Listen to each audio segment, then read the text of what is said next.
কার্যক্রম নিষিদ্ধ আওয়ামী লীগের প্রতিষ্ঠা বার্ষিকীতে বিশৃঙ্খলা প্রতিরোধে সারা দেশে বিক্ষোভ ও প্রতিবাদ কর্মসূচি পালন করছে বিএনপি ও এর অঙ্গ সংগঠনের নেতাকর্মীরা।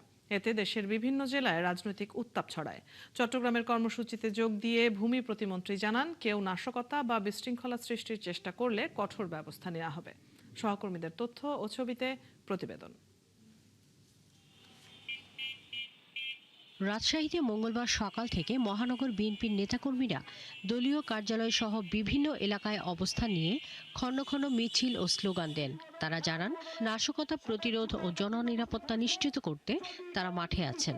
বিশৃঙ্খলা না সৃষ্টি করতে পারে, অশান্তি সৃষ্টি না করতে পারে, এই জন্য আমরা দেশকে একটি বিশৃঙ্খলা থেকে রক্ষার জন্য আমরা এখানে অবস্থান নিয়েছি। মানুষের সুন্দর বাসস্থান চাই, সুন্দর রাজনীতি চাই, সুন্দর আমরা ভাবে বসবাস করতে চাই। এটা হলো আমাদের আশা। সব থেকে আমরা এই কর্মসূচি পালন করছি যাতে করে বাংলাদেশে কেউ আর নিষিদ্ধ কোনো সংগঠন জনমনে কোনো ভীতিকর পরিস্থিতি সৃষ্টি করতে না পারে। মঙ্গলবার দুপুরে চট্টগ্রাম মহানগরে জিসি এলাকায় বিএনপির প্রতিবাদ সভায় যোগ দেন ভূমি ও পার্বত্য বিষয়ক প্রতিমন্ত্রী। এ সময় তিনি বলেন, নাশকতা বা বিশৃঙ্খলা সৃষ্টির চেষ্টা করলে কঠোর ব্যবস্থা নেওয়া হবে। তাদের সাজা নিশ্চিত করতে হবে। এর আগে এদের বাংলাদেশে রাজনীতি করার কোনো অধিকার নাই, প্রিয় বন্ধুগণ। এদিকে রাজবাড়ী ও মানিকগঞ্জ যুবদল এবং বিএনপির উদ্যোগে বিক্ষোভ মিছিল ও সমাবেশ অনুষ্ঠিত হয়েছে। বক্তারা অপপ্রচার ও নৈরাজ্যের বিরুদ্ধে কঠোর অবস্থানের ঘোষণা দেন এবং ঐক্যবদ্ধ প্রতিরোধ গড়ে তোলার আহ্বান জানান।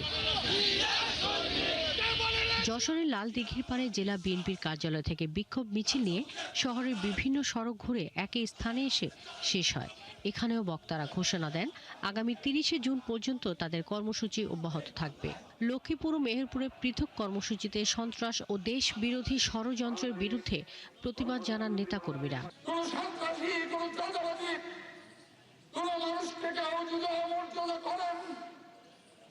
অবশ্যই আপনারা বলবেন প্রশাসন প্রয়োজনীয় ব্যবস্থা গ্রহণ করবে। প্রশাসন সম্পূর্ণভাবে স্বাধীন।